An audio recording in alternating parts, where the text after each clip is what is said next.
और बात करेंगे अब छत्तीसगढ़ की। राजधानी रायपुर के इंद्रप्रस्थ कॉलोनी में सूटकेस के भीतर युवक का शव मिलने के सनसनीखेज मामले में पुलिस ने बड़ा खुलासा किया है। मृतक की पहचान किशोर पैकरा के रूप में हुई है। गोल बाजार स्थित एक ट्रंक की दुकान से मिली जानकारी और सीसीटीवी कैमरे के फुटेज के आधार पर पुलिस ने रिटायर्ड एएसआई के बेटे अंकित उपाध्याय और उसकी पत्नी शिवानी शर्मा को दिल्ली से गिरफ्तार किया है। अंकित उपाध्याय पेशे से वकील हैं।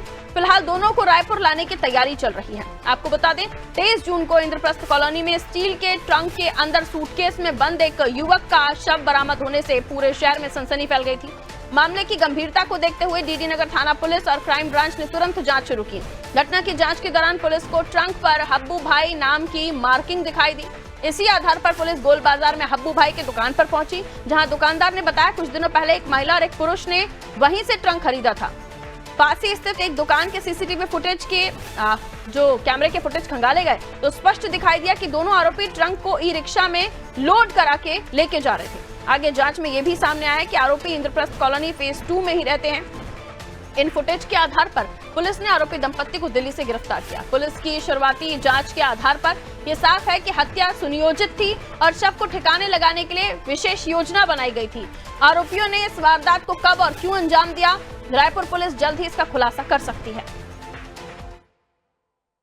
इंद्रप्रस्थ कॉलोनी के पीछे कल एक ट्रंक के अंदर में डेड बॉडी बरामद हुई थी। इस पर से थाना डीडी नगर में मर्ग क्रमांक 41/2025 के रात में मर्ग कायम किया जाकर के उसकी जांच की जा रही थी। अज्ञात मृतक के संबंध में पूछताछ किए जाने, पता तलाश किए जाने पर उसको किशोर पैकरा के रूप में उसकी शिनाख्त हुई। मर्ग जांच पर अपराध पाए जाने से थाना डीडी नगर में अपराध क्रमांक 255/2025 धारा 103(1) बीएनएस के तहत में हत्या का अपराध पंजीबद्ध कर विवेचना किया जा रहा था। इस दौरान प्राइम सस्पेक्ट के रूप में अंकित उपाध्याय और उसकी पत्नी शिवानी शर्मा के रूप में आइडेंटिफाई हुई। चूँकि ये भागने के फरार में थे, इसलिए दिल्ली पुलिस और एयरपोर्ट सिक्योरिटी के माध्यम से इसको दिल्ली में डिटेन किया गया है। यहाँ से पार्टी लेने के लिए भेजी गई है।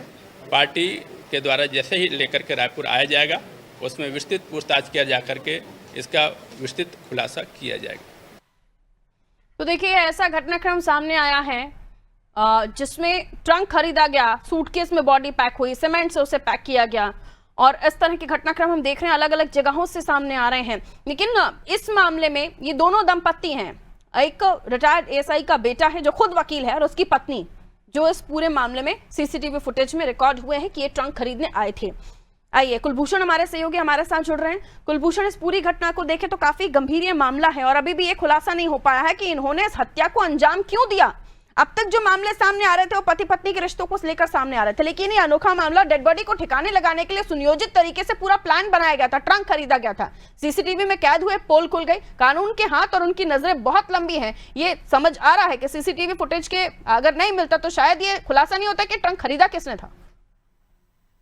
जी बिल्कुल, मैं बता दूं कि राजधानी रायपुर के हांडीपारा निवासी किशोर पैकरा, जिसकी जमीन को लेकर ये पूरा मामला हुआ था, जमीन खरीदने बेचने को लेकर उसकी जमीन थी जिसकी 50 लाख रुपए में सौदा हुआ, जिसके चलते उनकी मुलाकात हुई अंकित उपाध्याय और उनकी पत्नी शिवानी शर्मा से।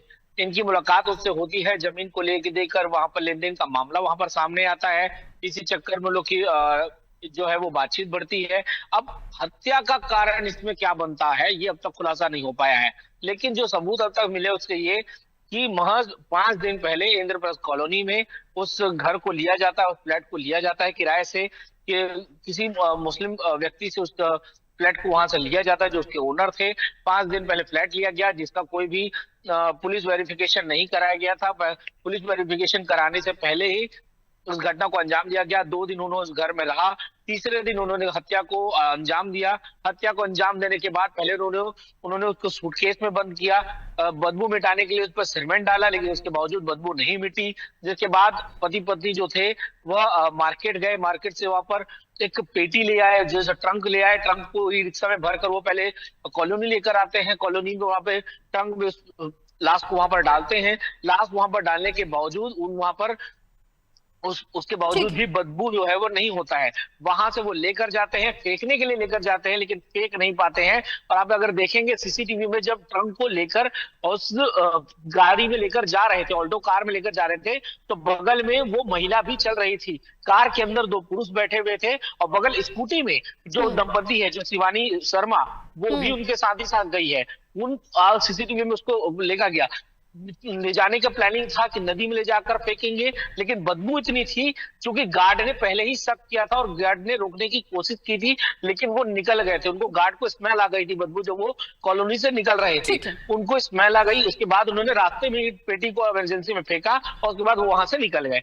ये पूरी घटना है। अब आगे जब वो पकड़ाते हैं, रायपुर लेकर आते हैं, तब ठीक हत्या है। के सही कारणों का तब पता चल पता पाएगा। चल जी पाएगा कि कारण क्या था। बहुत शुक्रिया कुलभूषण, क्योंकि ये जानना बहुत जरूरी है कि आखिर इस तरह से पूरे क्राइम को, पूरी स्टोरी को प्लान कैसे किया गया। पूरी मिस्ट्री आप देख रहे हैं, एक ट्रंक में पैक करना।